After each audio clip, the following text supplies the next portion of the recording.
So there are really two pertinent questions that we get into all the time in the discussion of Guantanamo. And these demand answers if we are going to be able to force the United States to close the illegal torture camp at Guantanamo and to go on to end indefinite detention by the United States.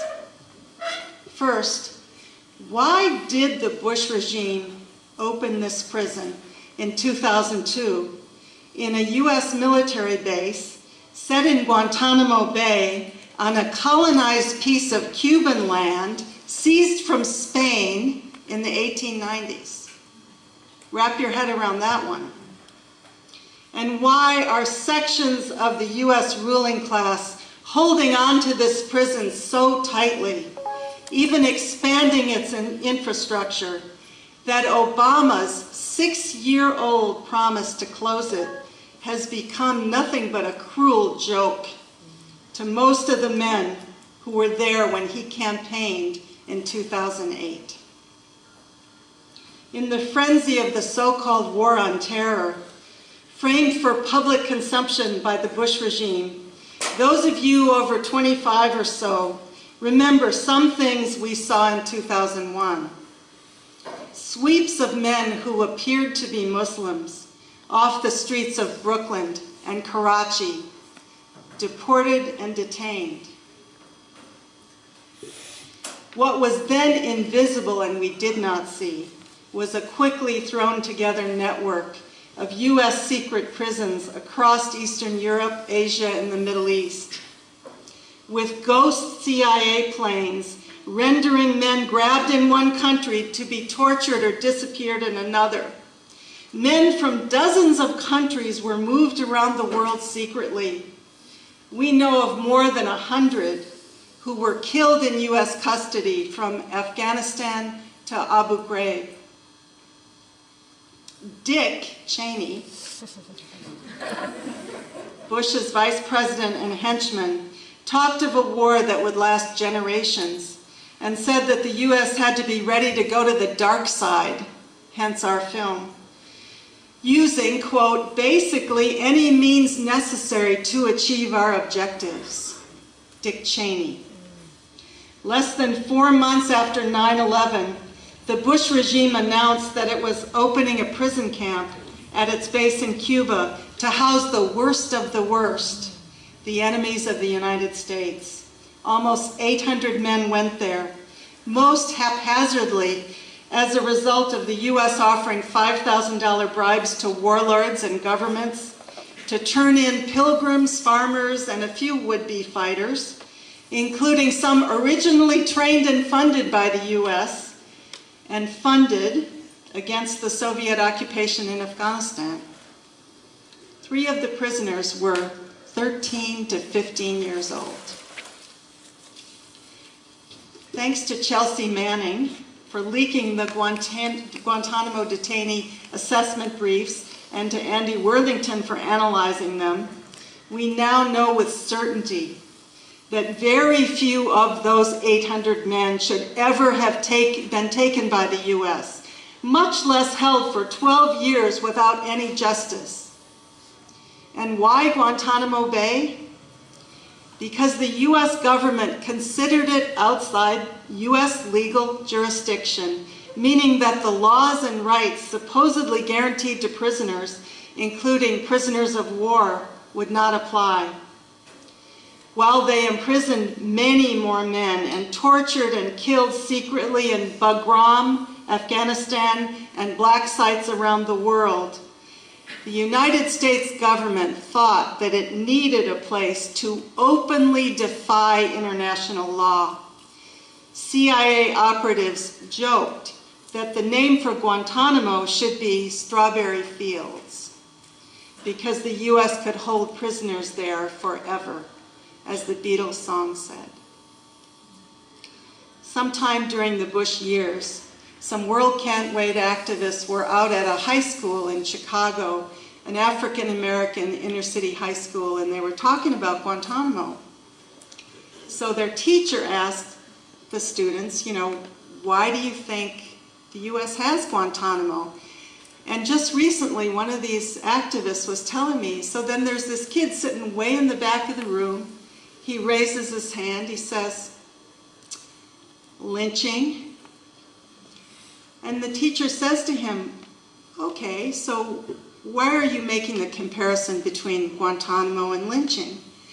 And he says, well, when people were lynched back in the South, it wasn't necessarily because they did any specific thing. It was to terrorize the whole community and to keep Jim Crow in place. So to me, that sounds like what Guantanamo's about. It's to keep the whole Middle East in place. So from that wise young man, himself living in the epicenter of mass incarceration, with the U.S. being jailer number one of the world, we get the essence. Guantanamo, the prison camp, was intended not just to imprison captives, but to send a message to the entire world that the U.S. could do whatever it wants to whomever it wants. Guantanamo was not a mistake of Bush going too far, and it's not something that can be moved or mended with reforms. The word Guantanamo has become synonymous with torture, unjust detention, brutality, and inhumane degradation. Some forces in the U.S. ruling class, think Lindsey Graham, are just fine with that. That's the whole point. While others like Obama may find it inconvenient or embarrassing to have Guantanamo, but it's a system problem, it's not a politician problem. But still, why? Why? I have a friend who works every day with an organization on closing Guantanamo. It's her full-time job and her avocation. We were at a protest when Jamel Amizian was forcibly repatriated in December from Guantanamo back to Algeria. He didn't want to go. He wanted to go anywhere but there, and the U.S. forced him back to Algeria, where he was once again imprisoned. And she said to me, you know, why are they keeping it open? I know the talking points, but why? I know it is not because a lot of contractors are getting rich. Do you think it has anything to do with imperialism? Yes, ma'am, I do. The U.S. has global ambitions and interests. They're not the same as our interests, which demand extension of its empire of capitalist, imperialist globalization to massively exploit billions of people around the world. This is what this huge military, the biggest in world history, is to protect. This is what the mirage of democracy covers for. Controlling the Middle East and keeping other powers from controlling it is key to the U.S. strategy. The U.S. and its wars are reacting with increasing instability in the Middle East and the Central Asian area. We have to come to grips with this. The spread of Islamic fundamentalism is destabilizing in opposition to what the U.S. empire is trying to do, and it's an ideology that's putting itself forward as an alternative to the United States-led capitalist globalization and its form of democracy. These same Islamic forces, a few of which are imprisoned in Guantanamo, are completely reactionary and represent the old order, both feudal and bourgeois, the new modern imperialism. But they don't fundamentally oppose American capital, and they are horrible for the people, especially for the women. Their interests clash in various ways with the United States, and often very sharply with the U.S. and all of its regional clients, like Saudi Arabia, for instance. To be clear, however, the U.S. itself has done far more damage with its little 911s weekly in that whole region of the world, with every drone strike and with the destruction of 2 whole countries. The US wars fought to destroy Iraq and Afghanistan, and spreading into Pakistan, Somalia, Yemen, and further into Africa are illegitimate, unjust, and immoral, utilizing torture and indefinite detention as a way of terrorizing whole countries. And as we've learned 7 months ago, thanks to Edward Snowden, they are using vast surveillance of whole populations without apology. But okay, people ask, why hasn't Obama followed through on his promise to close the camp? It may be that that promise is genuine, in that Guantanamo doesn't really fit with the image in opposition to Bush of a multicultural, diverse imperialism. But we know Obama has had no trouble at all using executive orders to targeted kill people, whether or not Congress agreed with him, and unfortunately, mostly they did. I think one reason Obama essentially has, up until last year when the hunger strike came, ignored Guantanamo for so long is because he directed US policy to focus on killing, not capturing, those targeted by the US as opponents, especially through the use of drones. This is the targeted killing program that Obama has excelled at.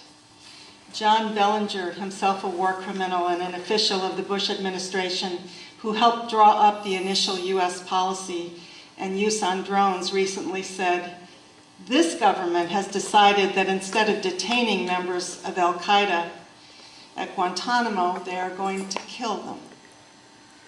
And these drone strikes during the years of Obama's presidency have killed thousands of people, many of them civilians, including children.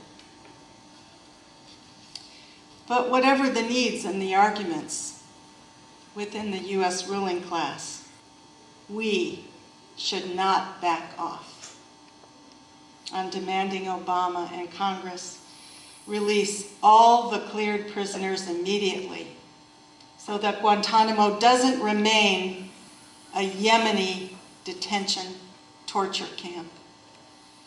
We should continue to demand that those men whom the administration says they will neither charge, try, nor release, and we know this is because those men were tortured and the government doesn't want it to come out, they should be charged, given fair trials, or released.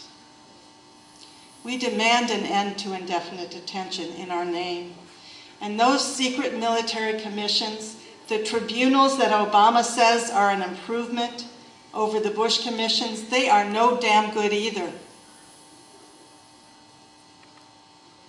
I must add something here based on a lot of discussions I've had with young people who have only grown up during the Bush and the Obama administrations, and they're somewhat cynical. All societies do not torture. Torture is not a part of some supposed non-existent human nature. Human societies can do better and outlaw it and never use it. For real. Reading from the Constitution for the new Socialist Republic in North America, draft proposal. It doesn't exist yet, unfortunately. There's a long section in this book on the rights and liberties of the people. This is a promise of a new society from Bob Avakian's party, the Revolutionary Communist Party. And I want to read it because on page 74 it says, "Cruel and unusual punishment, including torture, shall be prohibited." This document also abolishes the death penalty, and it envisions not mass incarceration, but a system of liberation. If you'd like to know more about this, I see Sansara Taylor in the back of the room, and she's quite an avid exponent of that new society. But I want you to contrast this idea, this vision of a new society, with a system where in our White House Leaders discuss what extremes, like cutting the penis of a Binyan Muhammad, they can get away with. This is what they talk about. This is what the kill team talks about. In our White House, the president makes lists for who gets killed and runs a system of plausible deniability when thousands of civilians are killed. Where in this revolting mass popular culture, an NYC-born actress who plays a CIA agent on Homeland is idolized. And millions of people hung on every episode of 24, and that show is coming back, y'all. It's being brought back. It's not over. 12 years after the prison camp torture center was founded, the message the world is receiving from Guantanamo is not of the American empire's invincibility, but of its limitless cruelty. The 100+ men hunger striking on the verge of death, strapped into chairs with tubes shoved into and yanked out of their bodies, locked in cages in a remote prison camp, have brought to millions a focused picture of the hideous features of American justice. And they have shown that even in the most arduous and unbearable of circumstances, it is possible to stand up to the swaggering might of the American military. The real interests of the vast majority of the people in this country are to oppose the crimes of the US empire, to stop thinking like Americans and start thinking about humanity, and to act on that conviction. We are not giving up on the mission of closing the open, swaggering insult to humanity that is Guantanamo. Speaking for World Can't Wait, we will unite with everyone. With those who worked for the US government as lawyers, guards, and soldiers, but who criticized and broke with the torture state. With revolutionaries and others consciously working to bring about a different world. With those so young that they don't even remember the Bush years. With those prisoners locked in the American gulag who know all too well the torture of solitary confinement. And with the billions of people around the world who really know that the world can't wait. I thank you all for coming tonight, and you're going to be in for a treat to see this film and to hear from Andy, Todd, Steve, and Stephanie. And it's been a real honor to be in the house with you on this anniversary, and I hope you all come down to Washington to protest on Saturday. Thank you.